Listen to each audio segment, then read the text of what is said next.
If there's one thing we've learned about business and life, it's that people are the X factor. They constantly surprise us, both in amazing ways and not so much. We're Ben and Syya, and welcome to the Gnaw on This Business Bites podcast. This show is all about real life things we all deal with every day, how they relate to business, and how to make some sense out of our daily chaos. Welcome to the show.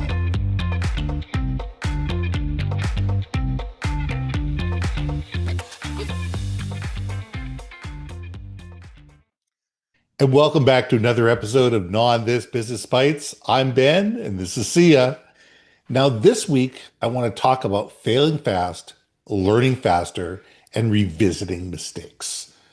Now, we all are going to fail sometime, whether we like it or not, whether we're happy about it or not, whether it's uncomfortable or not.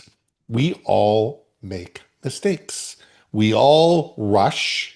We all, think that we know exactly what we're doing, and we go ahead and we keep rushing. We don't check in, and we don't stop and pause and just sit there and say, did I cross my T's and dot my I's? And all of a sudden we fall flat on our face. I've done it. See, I'm sure you've done it. I'm sure everybody listening has done it. The question is, when you fail fast, are you learning from it? Are you learning from your mistakes? Or do you just go, oh well, and just keep going? And 6 months, a year, 2 years, 5 years down the road, you find yourself in the exact same predicament because you didn't learn. You didn't sit there and say, okay, what are the SOPs? What are the standing operating procedures that I need to put in place to make sure I never do that silly, stupid thing again? Because guess what? We're going to come up with something else that we're going to do that's going to be silly and stupid. But the trick is to mitigate having to do the same mistakes over and over again. That's what's called life. So, Syya, let's gnaw on this. No, I don't want to gnaw on this one. Because to relive the pain, oh, the horror, horror. Horror? Oh, the horror. Yeah, man. Mistakes are what makes life more colorful. Yes. Mistakes are a sign to you that you're putting yourself out there, that you're trying. Mm-hmm. And I'm trying to find the silver lining in all this because as a person where I seek perfection as much as I can, but I'm totally embracing the world of wabi-sabi, like perfectly imperfect, I also know I have a tendency to be a little anal about things when I demand it of myself. So to make mistakes, and I think it's partially my upbringing too, to be brutally honest. My father was like, don't make mistakes. And he kind of drilled it into us kids, you know what I mean? And of course, now I have to harbor and carry that through my life. Good job the counselors caught that quickly with me, but now you're making me depressed. I'm kidding. No, I'm kidding. No, the truth of the matter is this is, making the mistakes that we make, as long as you learn from it or take some kind of takeaway from it.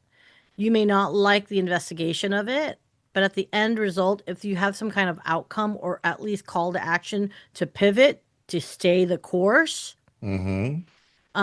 I think, yeah, I hate it, but it's a necessary evil. I don't even know if it's an evil. It's a necessary. Yeah, I mean, I remember really early on in my career. I mean, this is how long ago we're talking about, before direct to plate printing. Okay, back to the fact when you actually had film, you had to produce 4 pieces of film. You had to, electrostatically imprint those onto plates and then do the printing process. So we're talking 25, 28 years ago. The new process comes in where everything was direct to plate, so no more film, everything was digital proofs, et cetera, et cetera. Wonderful. And a client came in and we looked at the proof and they said, no, there's a spelling mistake. There's an error here. I said, okay, no problem. Give us a couple hours. We'll fix it. We'll come back. We'll make another proof. You can sign off on it, and away we go. And I got the client to sign off on the proof. And we looked at that 2-inch square on a 28 by 40 inch sheet of paper. And we looked at it and said, yeah, okay, we spelled it right. Great. circle it, check mark, sign off, great, ran it through the press. Well, none of us, including me, looked at the entire press sheet. Oh And no. because we changed three letters or something like that, the entire document reflowed. Oh no. So the entire sheet was garbage. And therefore, the entire book was garbage. And Oh. I was young and naive and said to the client, well, guess what? You signed off on it. And they paid their bill and fixed the problem. And I never Heard from him. saw that client Yeah. again, Oh yeah. ever. I won the war and lost the battle. And for years, I had a copy of that press sheet tacked up on a wall in my office with a big note on it that said dumbass. Dumas? Dumas. Yes, Mr. Dumas. That's a great crew to be part of, community Dumas. I Yes. think it's, you know, isn't it a learning lesson? You remembered it 30 years later. You know what I mean? Like, Absolutely. it is, I still revisit old stories from like, when I was a teenager of like, oh, I should have had that comeback. You know what I mean? Like, isn't that funny how it just sticks with you? Because you know why? You learned from it, Yes, we right? did. And if you never did it, you wouldn't experience it. Like, I have a lot of regrets on how I handle things at times. Um, but again, like, I won't ever do those mistakes again. You know what I mean? No, And if you were in the same situation, I'm sure you handled it completely differently I would have or run away. similar situations. Run away. Okay, no, no. Yeah. Yeah, no, no. Don't date that guy. Don't accept the date. I'm kidding. I'm kidding. I'm kidding. Sort of, not really. Don't date that person ever again. Yes. Don't even go on the first date with him. Okay, focus, bringing it back. Yeah, so I wonder, okay, so like when you think about the mistakes you make with a client or with in a communication with your teammates, how do you suggest knowing that a mistake has been made? How would you suggest to rectify it? Well, I like the military situation. I truly like when you look at ops, divisions within the military, Hmm. they have a pre-brief and they have a debrief. And whether something went well or something didn't go well, they're always looking up to see how could it go better. So the pre-brief is designed as says, this is what our intent is to do. This is what you're going to do. This is what you're going to do. This is what you're going to do. Okay, are we all on the same page? Wonderful. And that debrief could be, that pre-brief could be 30 seconds, or it could be, it could be a matter of hours, depending on the significance of the operation. But post-operation, there's always a debrief. And I Hmm. don't think that, corporate Canada, corporate America, corporate period, spend enough time, whether they had a win or a loss, going over how did it go? What went well? What didn't go well? What did we learn from this? What can we change in our SOPs? What can we do? It's about as leaders being humble enough to sit there and say, no project is perfect. We might have won $10 million. We might have won $100 million contract. The question is, okay, what did we leave anything on the table? Did we say anything that we're going to regret? Did we learn anything from this client? Did we learn anything from this presentation? What can we take from this presentation and move it forward on the next 10 bids? Or whether it's an operational thing at the end of the day or the end of the week, saying, okay, what projects went well, what projects didn't go well, what can we learn from it? And Hmm. whether it's a 10 or 15-minute conversation or it's an hour, that's valuable time. But companies don't take the time and don't make the effort to do that. And I think that they should. It's that hurry up. Absolutely. Like it's that hurry up mentality. It's a what's it? High reactionary culture then at that point, right? Because you're always chasing the fire and not slowing down enough. Yeah. And it's I hate to say it, publicly traded companies are the worst, right? Because they're always on that 90-day hustle. And Exactly. it's not the healthiest way to go about things. It is what it is though, too, right? I mean, it is what it is. It's that's something where again, it's out of your control. Um, but knowing that what you can control, how do you work under those parameters, right? And mistakes will be made when you're in that rush.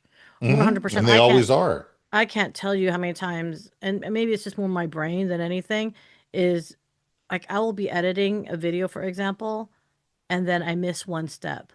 Hmm. Or once, oh my gosh, dude. I was highlighting multiple tracks and I meant to slide them over, but what I ended up doing was I didn't pay attention to what I was doing and I had highlighted it, but where my arrow was clicked on was on the latter half. So when I pushed it, meaning I was sliding everything, Right. it actually shortened all the different clips. And then didn't I've realize done that. that. And I'm like, why is there such a gap? Like, where are all these gaps coming from? And then I was like, no fudging way. And it was Hmm. because I didn't, so I had to manually figure out where to stop and start because I didn't know how long I didn't catch it. So I don't know how long that's been sitting there in all my other editing that I was doing. And you can't just hit back, back, back because now every other thing that I had worked on was going to be, you know, gone. Yeah. You're, I'm having trauma. You're traumatizing me again.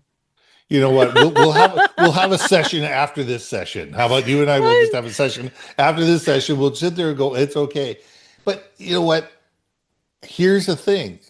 When you do something like that, when you absolutely, as the expression goes, foobar something, yeah. it's amazing how much we sit there and bang our head against the wall enough that we don't tend to let that ever happen again. And we realize that, hey, wait a second, I'm too tired to do this editing right now. I shouldn't be doing this much of technical work when I'm absolutely exhausted, or I hadn't have, or whatever. I'm distracted, or something else is going on in my life, or whatever. And sometimes you have to sit there and say, okay, I don't have a choice. I have to do this work. I need to pay more attention. Or you set up and say, you know what? I need 15 minutes to go and have a cup of coffee, walk around the block, get my head back into this and get Yeah. and get going again.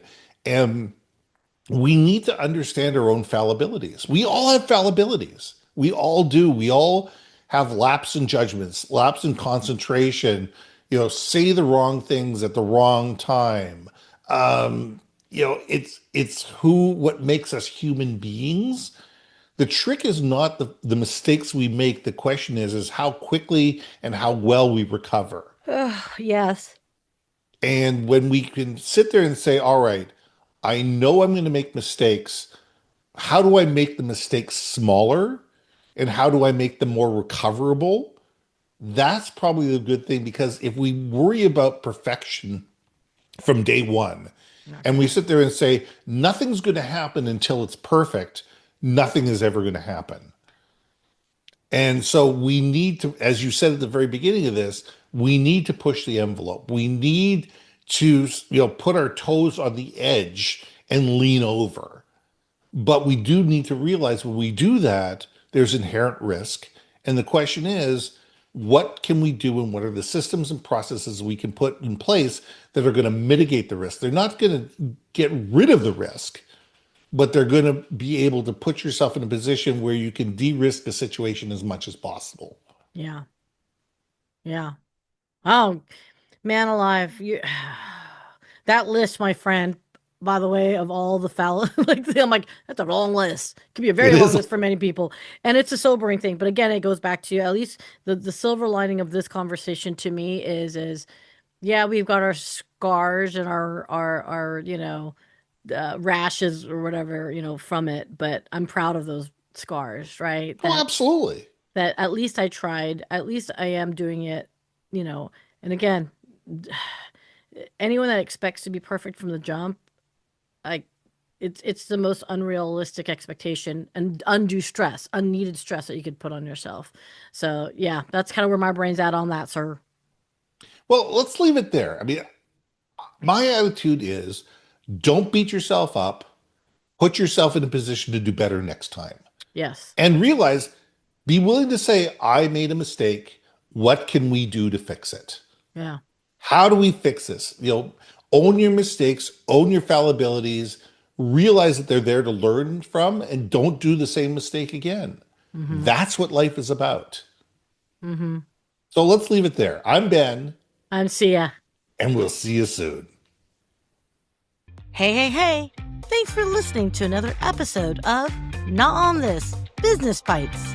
If you liked what you heard, we most humbly ask that you like, share, and hit that subscribe button.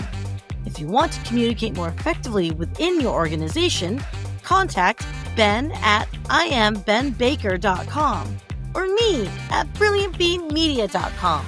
We can help you build your community, brand awareness, and personality through digital content and podcasting. We cannot wait to hear from you. See you next week for another episode of Not On This Business Bites.